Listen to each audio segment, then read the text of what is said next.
Hello mga kawawang, gusto kong ipakita ang short video na ito kung saan imamarkot ko itong napakalaki at napakagandang San Francisco.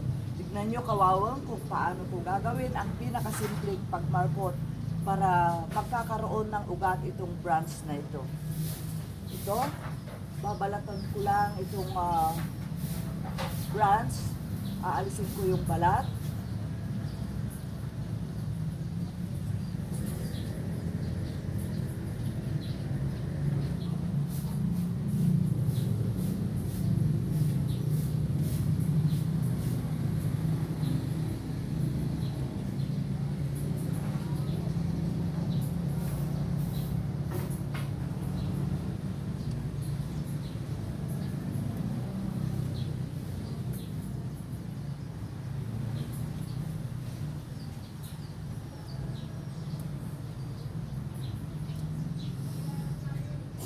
Naalisan ko na ng balat kung saan dito mag-uugat pagdating ng healing time niya.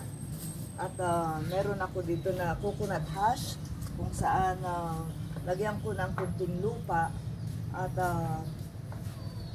ito ang ilalagay ko sa nabalatan na sanga. Ito ganito ang paggawa.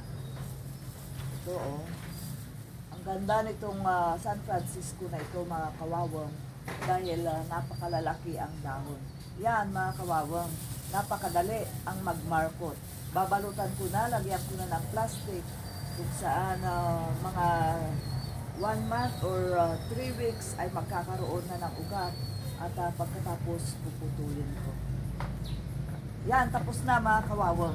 Tignan nyo naman itong San Francisco na ito. Dilaw na dilaw at ang ganda.